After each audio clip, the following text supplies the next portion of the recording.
Narendra Modi ji and Vladimir Putin दुनिया के दो सबसे बड़े नेता, लेकिन आज दोनों फॉर्च्यूनर में, ऐसी क्या बात है दोनों फॉर्च्यूनर में घूम रहे हैं।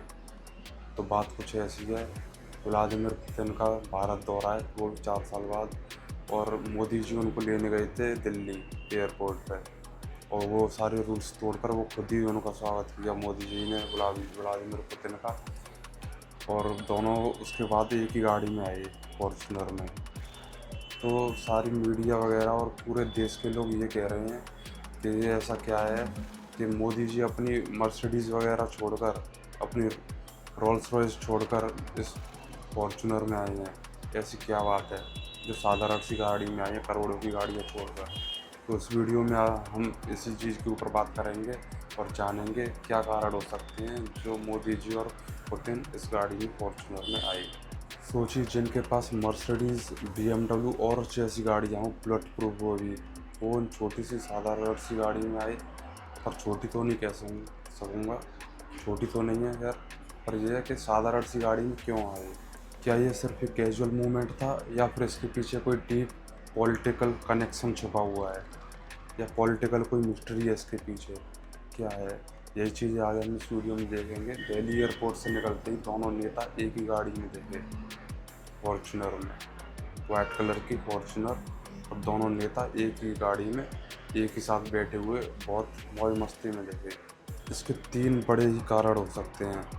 पहला कारण तो ये यूरोपियन कंट्रीज़ को ये दिखाना कि इंडिया और रसिया बहुत सालों से दोस्त हैं, और इन दोनों को किसी की ज़रूरत नहीं है, किसी के सराहने की ज़रूरत नहीं है, किसी के हेल्प की ज़रूरत नहीं है, कि दोनों खुद में सक्षम है। और इंडिया और रसिया दिखाने की दोस्ती नहीं है, इन दोनों की ये पक्की दोस्ती है जो कई सालों से चलती है। वो आपको भी पता होगा कि इंडिया और रसिया कितने सालों से दोस्त हैं। ये वेस्ट को एक मैसेज देने के लिए भी हो सकता है कि इंडिया और रसिया बहुत सालों से दोस्त हैं, और ये एक पक्की दोस्ती है, तो ये वेस्ट को एक मैसेज भी हो सकता है। ये रिलेशन सिर्फ फॉर्मली नहीं, एक दोस्ती वाले भी रिलेशन है।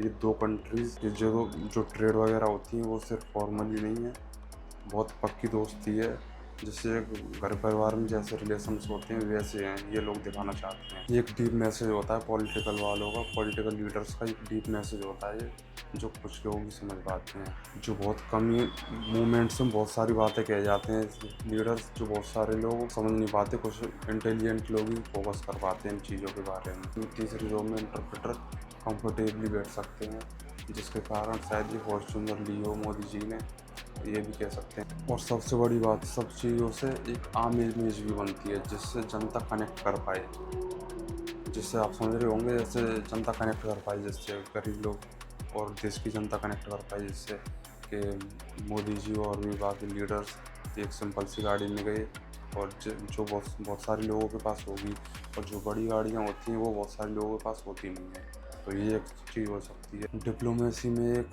साइलेंट कम्युनिकेशन होती है, कभी कभी जेस्चर स्टेटमेंट से ज़्यादा बोलती है। ये कारपूली नहीं, एक कार डिप्लोमेसी थी जिसने पूरी दुनिया का ध्यान अपनी ओर खींचा, और पूरी यूरोपियन कंट्रीज़ के लिए एक मैसेज बिल्कुल साफ था इंडिया की तरफ से। इंडिया अपनी फॉरेन पॉलिसी खुद डिसाइड करता है। अब इस वीडियो में अब आप बताइए कि इसके पीछे क्या रीजन्स हो सकते हैं, और क्या इसके पीछे मास्टर स्ट्रोक हो सकता है जो मोदी जी यूज कर रहे हैं, और बाकी पॉलिटिकल लीडर्स इस चीज़ को यूज कर रहे हैं।